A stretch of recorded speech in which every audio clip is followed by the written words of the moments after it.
Hi, I'm Melissa McCue-McGrath. Melissa is this amazing dog trainer, podcaster, and author in Somerville, Massachusetts.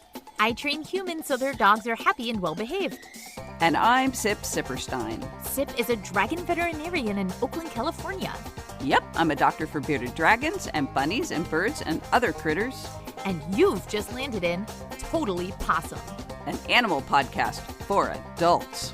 Each episode, Sip and I will use our combined expertise to share amazing animal stories, give you an inside peek into our professions, go deep-ish into animals in the news, and maybe even reveal some tips that you will be glad to know if you have pets at home. A stew of the practical and the just plain silly. It's a Zootopia party, and we're determined to have some fun. We are not going to watch our language. We're letting our hair down.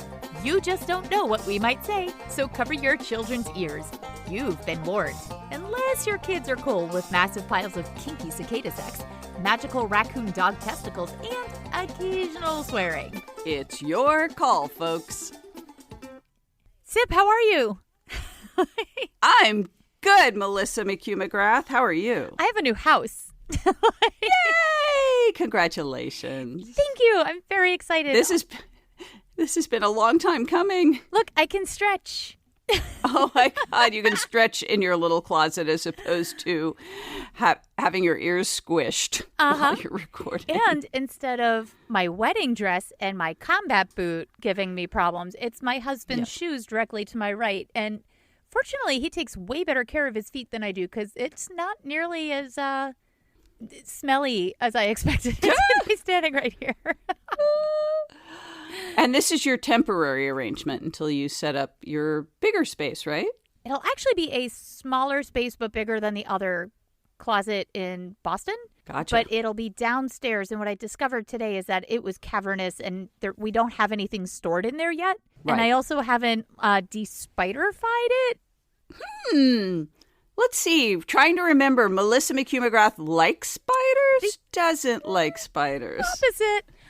Abandons her child on the side of the road in a car with a spider? Doesn't abandon her child in a car on the side of the road because of a spider. Yeah, so that wasn't going to work. So I figured I'd come up into our bedroom closet in the eaves and just make that work for today. I guess we can record an apology if you need to at some point at the end. Let's do that. We can do that now. Go ahead. Here is the apology for the audio content or the audio quality. The content, you already know what you're getting That's into. a whole other thing. You already know what you're getting into if you've made it this far. But for the audio quality due to moving and not having my space totally set up, we're doing the best we can with the tools we have, as everyone has been for the last 18 to 24 months. Please accept my apology. You can isolate that audio and just plug it in wherever and however you need to, Sip, going forward. I apologize for bleep. Plug in whatever you want. Okay. But speaking of isolating audio, yes. Sip, you have an email. Okay. Our friend, I have an email. Paul Chomo from the Varmints Podcast. It is a family-friendly show. Yeah. He has been a fantastic supporter of my other show, Bewilderbeasts, but also he's a huge fan of this show. And I don't know if I've talked to you very much about him, but he loves this, whatever this is. You've definitely mentioned him. And so Paul's the bee's knees. He also is recovering from what he's been affectionately calling Diet COVID. He had been double vaccinated, but he lives in Florida. So, of course, he ended up getting COVID. And he's like, this is awful. As part of the recovery, he listened to last week's episode where I specifically said, I love drugs, and then started singing a ridiculous song, and then later said remix and said, and I knew better, please don't isolate that audio. So, Sip. Right. This gift is my penance, I suppose, my punishment for being a bad podcaster and bringing attention to the thing I probably shouldn't have tried to bring attention to. It's really catchy. Enjoy. Okay, let's listen to this. All right. Drugs are awesome.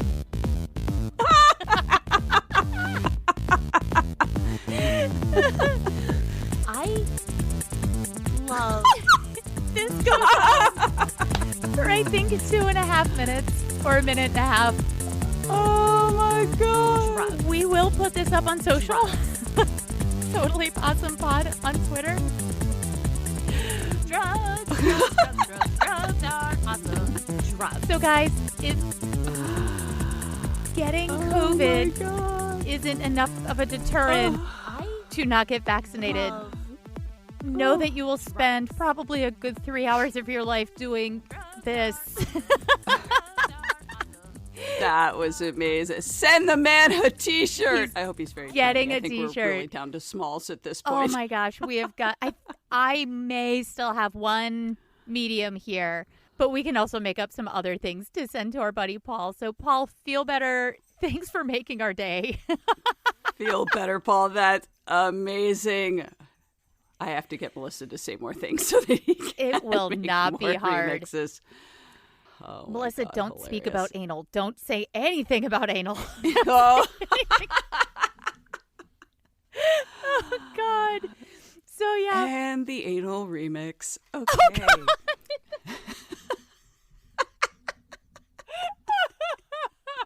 I love how you just do this to yourself. Again.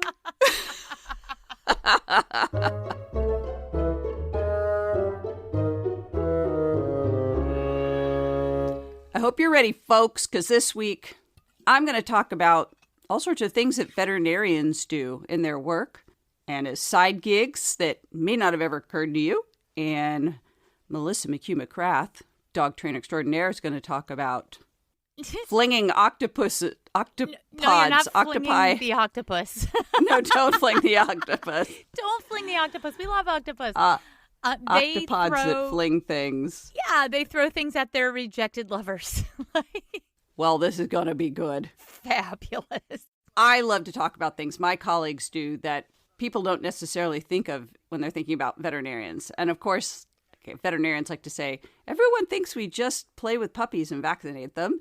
And Don't you? while that may be part of, yes, sometimes. Oh, rats, it's true. But of course, you know, our work involves all sorts of other things. The part I want to touch on is the work that veterinarians do that may not occur to people we do, and the various fields that are available to folks who go into veterinary medicine. I just think it's cool. Wicked cool. And we already touched on a few on some previous podcasts. We talked about Dr. John, the veterinarian, master's in public health, PhD, who studies bat viruses. Yes, he was so cool and and very forgiving of my idiocy. Dr. Jonathan Epstein, who works with an organization that tracks virus outbreaks and specifically viruses that might be associated with bats. And Melissa, you brought up Dr. Amanda Leef. Oh, yeah. Who has her very own dog and cat vet hospital in Massachusetts. Yeah, Heal Vet in Watertown, Massachusetts. Heal Vet, H-E-A-L. Heal. Heal. Good dog. But also that on the side.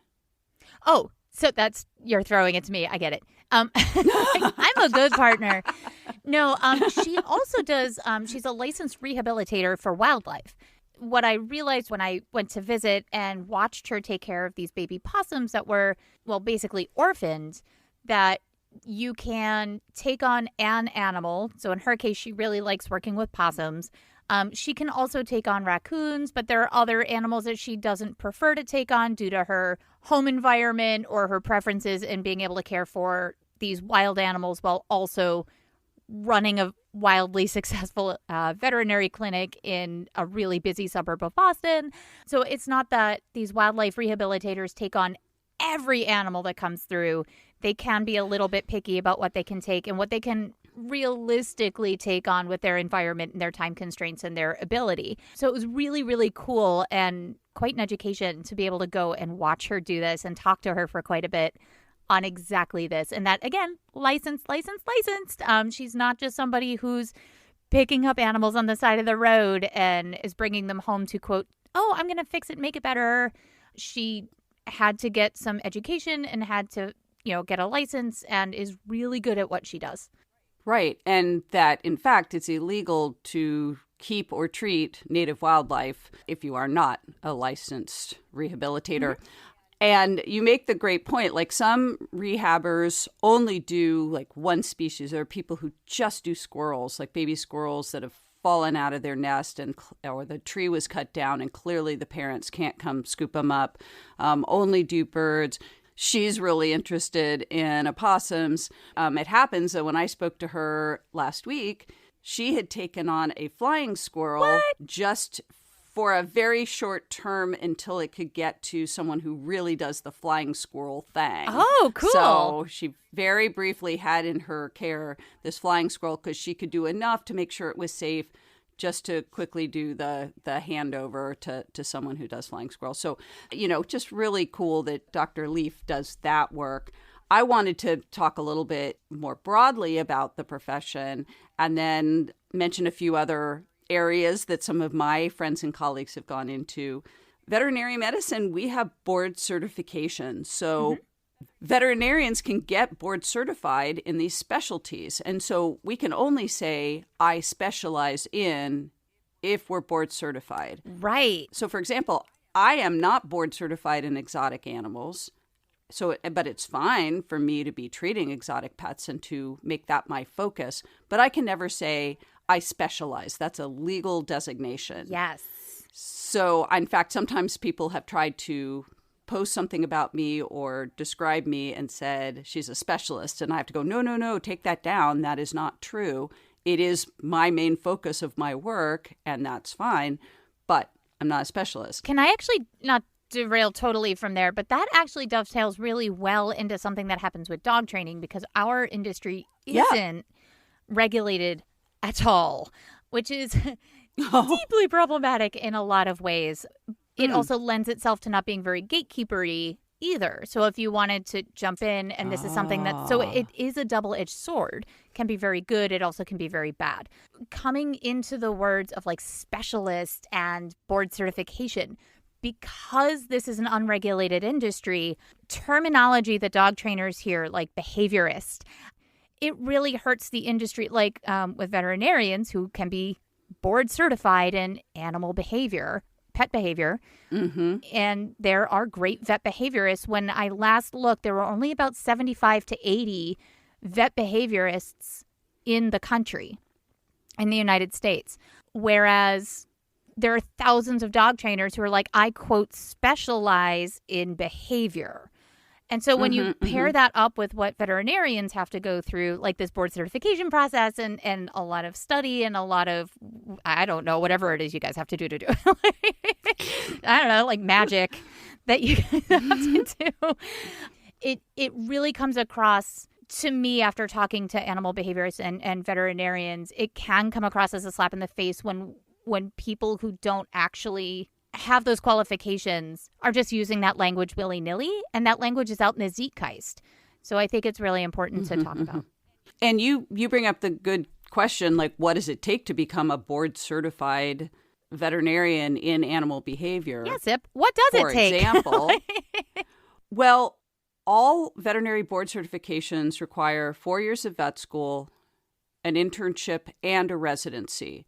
Typically, the internship's a year, although there are some exceptions. In surgery, last I knew, most veterinarians who wanted to get boarded in surgery had to do a general veterinary internship for a year and then a surgery internship for a year and then do their residency. Oh, my God. Now, that may not be current, but... Wait, so they didn't go to some guy at the dog park who's like, yeah, I can do a surgery. Yeah. I got this kit on Amazon. The DIY neuter kit. Craigslist certificate. And the length of the residency can vary. It can be 2 years, it can be 4 years. It depends on the board certification.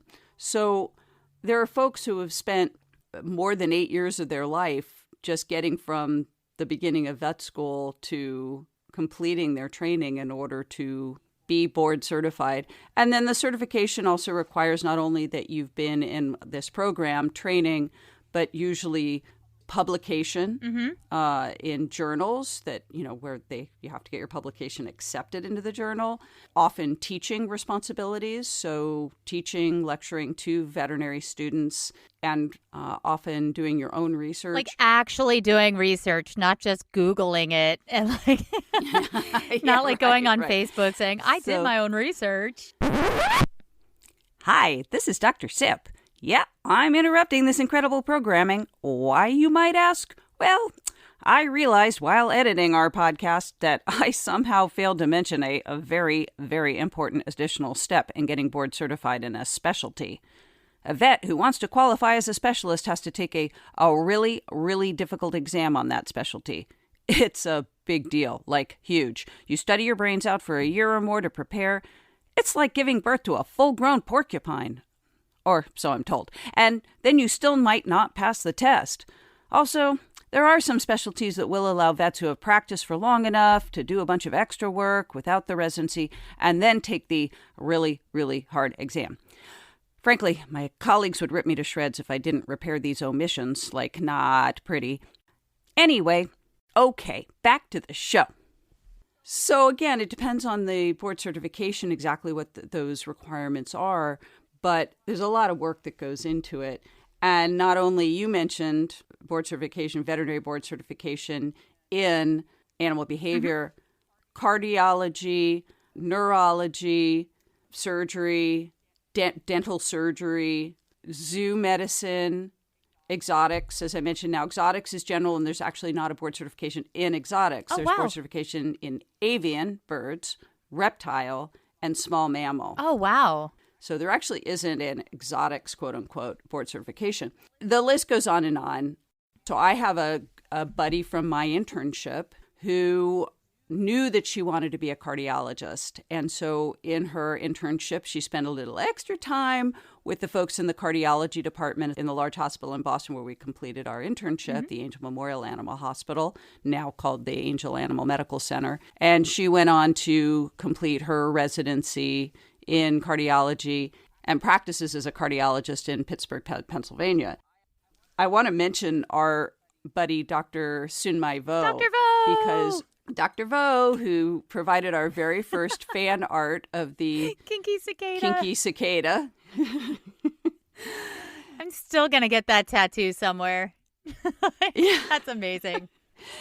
She's a veterinarian who does what's called relief work. So she doesn't work at one hospital. She does fill-in work at various hospitals, gets to work in a variety of environments. She's also trained as an acupuncturist, a veterinary acupuncturist.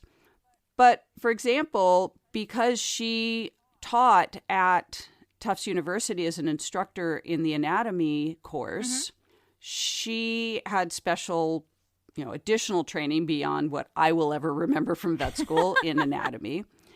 In 2011, was asked to go on a trip to Israel, to the Sea of Galilee, to this 5th century village. What? Where her part of the work, so that basically these archaeologists were studying what had been going on in this village, and they needed someone to identify animal remains. So they were looking for what people had left behind, human remains, and she was looking at the animal remains and identifying them so they could say, oh, look, this is something they would have eaten. This is a whatever bone. Wow. Or this was an animal that they may have kept, I don't know, honestly, but maybe as a companion or whatever. So she was just doing the bone identification on this trip. Oh, my gosh. Summer. So very cool. And that all just came from her vet school training and then pushing herself further so that she could be at a level that she could help teach the anatomy course at Tufts University. That's so cool. My buddy, Raimon Duran-Struuck, is a veterinarian who went on to do an internship and then a residency in lab animal medicine. He's really interested in research. Okay. So he doesn't practice in a veterinary hospital. He is really an immunologist who has this sub-expertise in cellular therapies that you use in transplantation or to try to prevent rejection of organs and how one's immunity may cooperate or not cooperate with organ transplant. So he has his own laboratory at University of Pennsylvania where he works at developing new approaches for transplantation in treating humans and animals who might be suffering from cancer, have autoimmune conditions, or have organ failure. Oh, wow. That requires transplantation. Some years back, I know he was working on skin transplants, which is very tricky, and developing new techniques.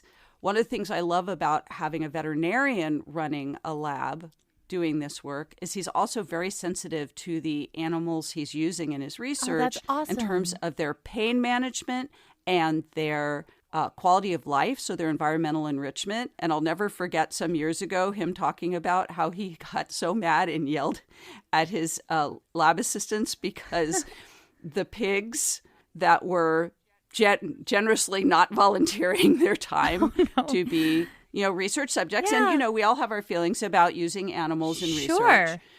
But he had a nutty at the lab assistant who was working under him because the pigs didn't have their environmental enrichment toys. Oh.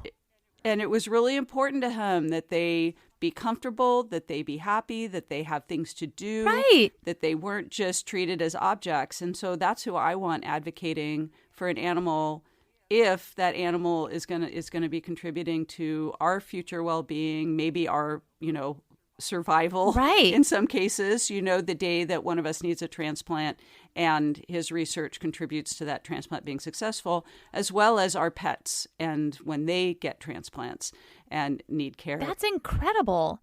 So, quick question, and you might be the wrong person to ask. Maybe. I kind of feel like this might be covered in Vet 101.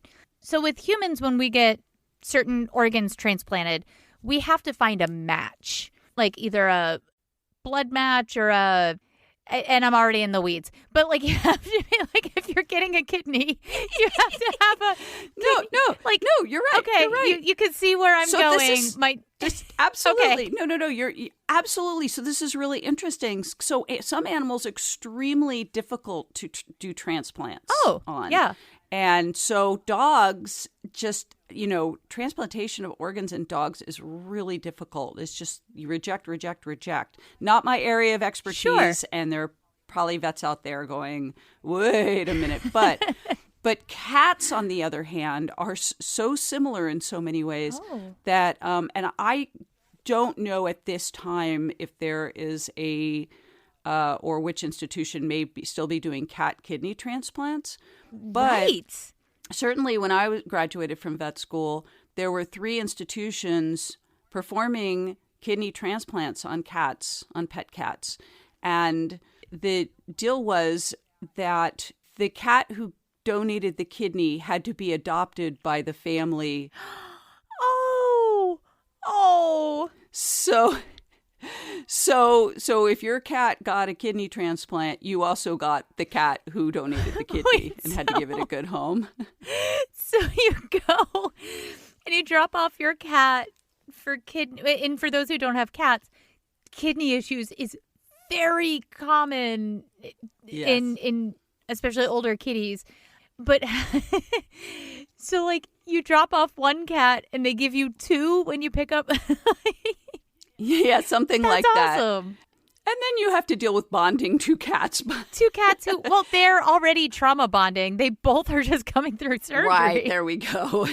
Maybe the donor cat goes, you're basically me. You've got part of me. I don't. The donor cat's like, are you going to eat that catnip jello?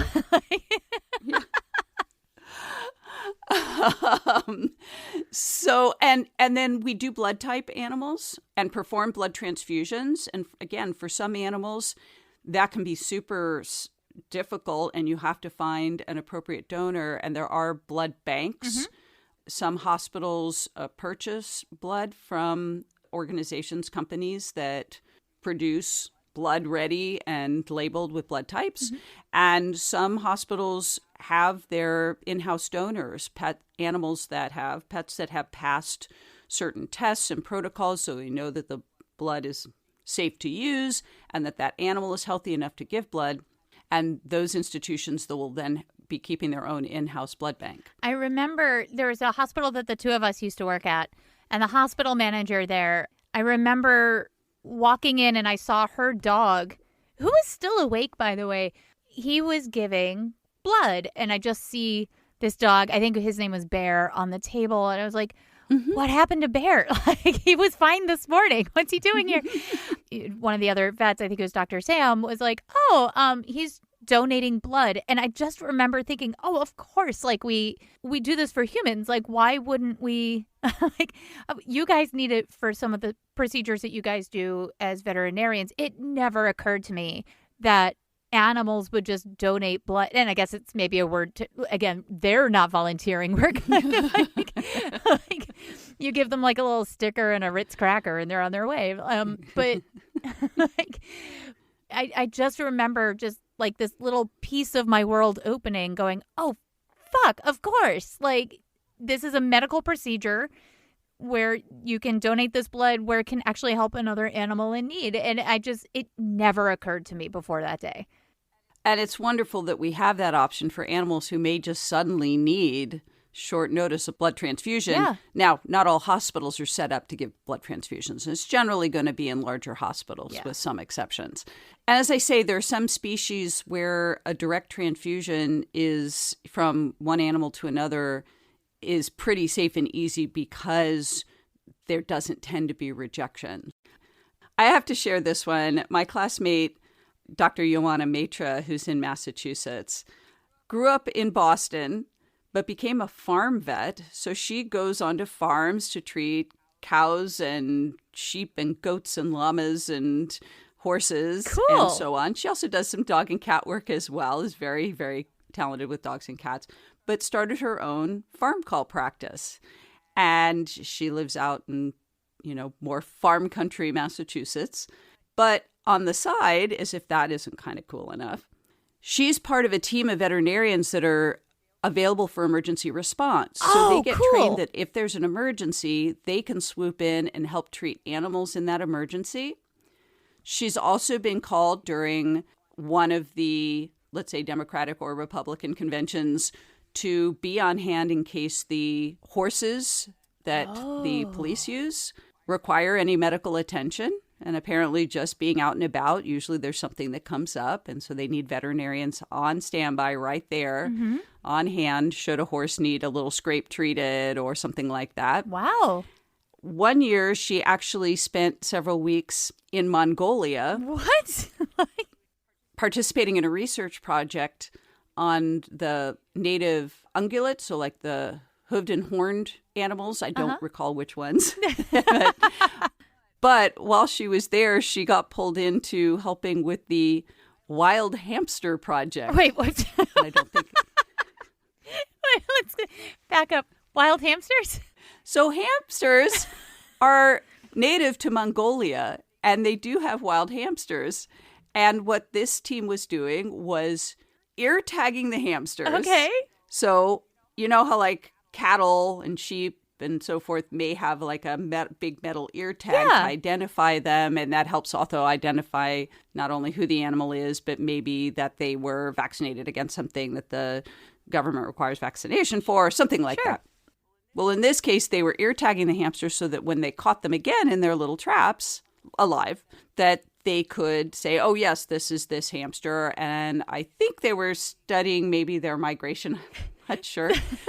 But the thing that cracked me up about this is, of course, with these live traps, they put food in. Yeah. And she said there was this one hamster that most mornings they would find in this same trap, like this fat hamster sitting there happy as a clam, just eating his snacks, already ear tagged, like erping and rubbing his belly and going, thanks, guys. Nice to see you again. I'll just wander off until tomorrow night. Oh, God. And Fluffy they would just again. keep seeing the same fat hamster enjoying his free meal. Our profession can take people in so many directions and lead us to so many interesting areas of research, pet food and nutrition, field research, going out and studying elephants and tigers, and how that ties into how humans live in the world and how our behavior, kind of circling back to the whole bat virus thing, and Dr. Epstein's work, how our behavior in the world and how we interact with animals can affect our health and safety. And when we put ourselves into animals' environments, and let's remember they were here first, truly, that we can bring upon ourselves problems like virus outbreaks and so forth. But we can also do good by trying to protect their environments. So lots of ways that vets go out into the world and use our knowledge, our training, our profession to understand animals in the world better. I want nothing more than for you and I to go into a nature documentary on these wild hamster migrations. Are you picturing like a slow motion herd of hamsters running through the savannah? I am. I'm picturing them like little mountain goats, but they're like tiny hamsters, and they're just like up on these like cliffs. Is that one with the goats who are on like what looks like a sheer cliff, and they're all standing like all staggered on the cliff? Only it's all hamsters. They're all hamsters, but only one side of their cheek is full because if the other was, they'd tip off. That's good. That's very good. I like that. And one of them's really fat and has an ear tag.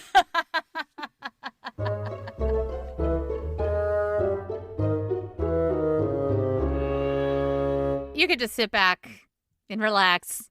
And I'm going to tell you about some bitchy octopuses. Full disclosure, I have been moving. And then into a new house. I have been moving. So I only saw the headline, but I haven't actually read the article. So we're doing this together. Wait, I have to do work. No, you could just sit back and relax. I already told you I was going to talk to you about this. But before I get into this, I actually will talk about something that I do know about octopuses. Several months ago, I did a story on Bewilderbeasts about this octopus. And at the time, scientists had discovered that if an octopus was to lose a limb, that limb would continue to respond to pain and move on its own without being attached to the body. And it could do that for quite some time. I think it was like an hour or something like that. It was impressive. And if you love octopuses, and going back to talking about animal research earlier, what they had done was like these severed octopus limbs in a tank. If it was from the same octopus, the octopus would go over and try to take the limb, and the limb would like kind of come back willingly with the octopus. Like, ow, you're my mom, and would go back. The limb would eventually die, but it would respond to pain and touch, but it wouldn't resist. How can a limb resist, you might ask?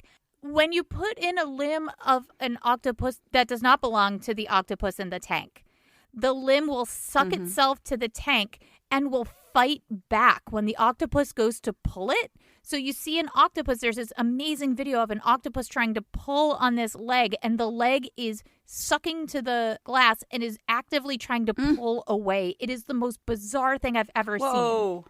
And are you saying that if it had been its own octopus, it would be okay being with its own octopus? I know. It's fucked up. So this video. That's intense. The video of these two experiments with the known leg and the unknown leg, or known limb and unknown limb. It was just fascinating to watch. I will not lie, though, it is a hard thing to watch, especially if you like octopus, because like the octopus is in pain, and you're watching a leg that is severed respond as if it is also in pain. So that piece of it is right. So warning. But the thing that was coming across the interwebs over the last week, women, lady octopuses. There's nothing better than a dame. Nothing in the world. Great song.